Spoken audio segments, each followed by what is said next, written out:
साथियों, मैं विजेंद्र सिंह परवाज दूसरी बार आपसे फिर मुखातिब हूँ।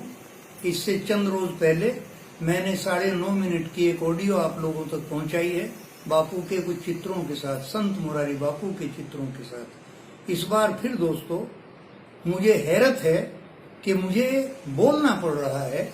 एक ऐसे संत जिसके हाथों में एक माला के अलावा कुछ नहीं आया, उस पर लोग ऐसे टूटते हैं जैसे किसी फूल पर दुनिया भर के खतरनाक किस्म के जानवर टूटते हैं। आखिर एक संत का कसूर क्या है?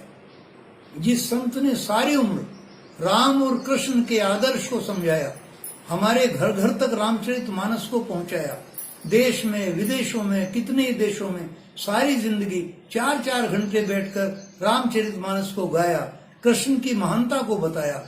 आज थोड़ी बहुत बातें ढूंढ ढूंढ कर पता नहीं कहां से वीडियोस को खंगाल कर जबरदस्ती दुम छल्ले उठाकर एक संत के पीछे चंद लोग पड़े हुए हैं, न जाने किस स्वार्थ के तहत। अरे अज्ञानता की कोई हद होती है। शर्मो गैरत से काम लेना चाहिए इंसान को। आप अपने संतों के साथ चलिए। मुरारी बापू की बात, आपने कौन से संत को माफ किया इस समाज, हिंदू समाज में? किस को? भगवान महावीर का क्या नहीं किया? भगवान गौतम बुद्ध पर क्या इल्जाम नहीं दिया? स्वामी विवेकानंद, स्वामी दयानंद सरस्वती, किसी को जहर, किसी को गोली, किसी को अपशब्द, किसी पे लांछन, किसी पे इल्जाम, किसी पे आरोप। आखिर चाहते क्या है लोग? अरे भाई, कहाँ एक संत? वो जिस चीज को कह रहे हैं ग्रंथों से बाहर तो वो नहीं बोल रहे हैं। मैं मानता हूं ग्रंथों की बहुत सी बात ऐसी हैं जिनको समय के अनुसार हमें नहीं उठाना चाहिए, उनकी आवश्यकता नहीं है। लेकिन अगर रेफरेंस में वो कहीं आती हैं तो हमें सहन शक्ति भी होनी चाहिए। भगवान तुम्हारी व्यक्तिगत प्रॉपर्टी नहीं है। ईश्वर आपकी व्यक्तिगत पूंजी नहीं है कि आपके अनुसार उसको देखा जाएगा और आपके अनुसार ही बोला जाएगा। ये कहाँ की सभ्यता है कि आप आदमी पे जबान दराजी से आते हैं, हत्ता पाई तक आते हैं, हमलावर होते हैं, दुनिया भर के अश्लील शब्दों का प्रयोग करते हैं, गालियां देते हैं। क्या मतलब आपका? और वो भी एक संत को। अगर आप इतने ही बहादुर हैं तो चीन के मोर्चे पे जाइए, लड़िए आप, या उन जालिमों से, बदमाशों से लड़िए जो हिंदुस्तान भर को खराब करने पे आमादा है। कत्ल करते हैं, बलात्कार करते हैं, दुनिया भर की चोरियां डकैतियां करते हैं। उन लोगों का मुकाबला करने के लिए आप तैयार क्यों नहीं है? और एक संत ने तुम्हारा क्या बिगाड़ दिया भाई? अरे कोई हद भी है यार। इतने दिन हो गए इस बेवकूफियों को चलते हुए। रात दिन ये मैसेज में, रात दिन इसमें व्हाट्सएप में, रात दिन आपके फेसबुक पर, ये क्या क्या क्या है? ये एक मौलवी से हरकत होती है, उसके खिलाफ कोई आता हुआ आपने देखा आज तक? एक पादरी हरकत करते हैं, उनके खिलाफ कोई आता है? तो क्या एक हिंदू धर्म में आपको इस तरह की बातें मिलती हैं कि हिंदू का दुश्मन इस हद तक? और उसका एक ही कारण है सिर्फ कि इस तरह की गुस्ताखियां करने वाले ये जानते हैं कि उनका कुछ नहीं बिगड़ता। वो सारी हरकतें करने के बाद जानते मुरारी बापू तो माफी करते चले जाएंगे। वो तो अपने फॉलोअर्स से भी यही कहेंगे कि भाई चुप बैठो, मेरी कोई वकालत नहीं, मेरा कोई डिफेंस नहीं, मेरा इस बारे में कुछ नहीं बोलिए। लेकिन हद होती है दोस्तों।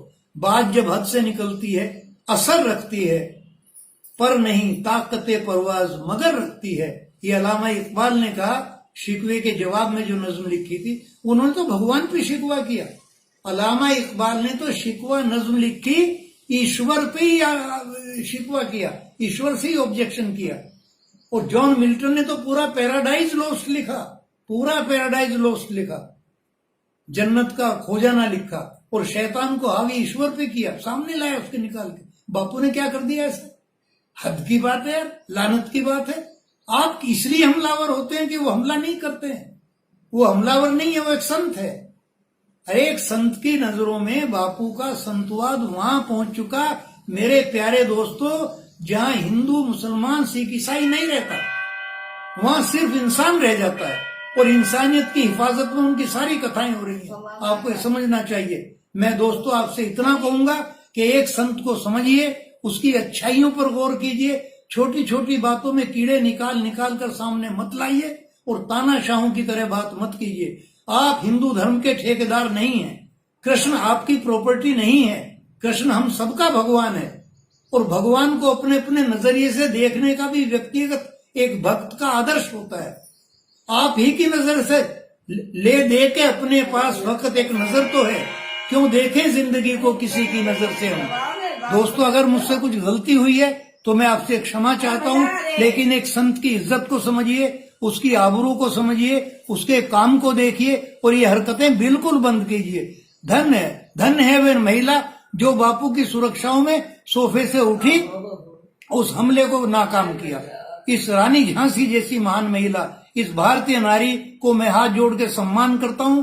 और दोस्तों, मैं उनसे भी हाथ जोड़ता हूं जो इस तरह की बेमतलब की कदम उठाने पर लगे हुए हैं। वो अपने कदम को रोकें, पीछे हटाएं, एक संत को समझें और इस तरह बेआबरू न करें। इसका कोई नतीजा अच्छा नहीं आएगा। ये कोई बात ही नहीं है। एक बात को बतंगड़ बना दिया, उसमें से क्या क्या निकाल के खड़ा कर दिया। ये बहुत गलत बात है और ये बंद होना चाहिए। इससे बहुत सारा वातावरण आप खराब करने पर तुले हुए हैं। बस मैं इतना ही कहूंगा, अपनी गलती की माफी चाहूंगा।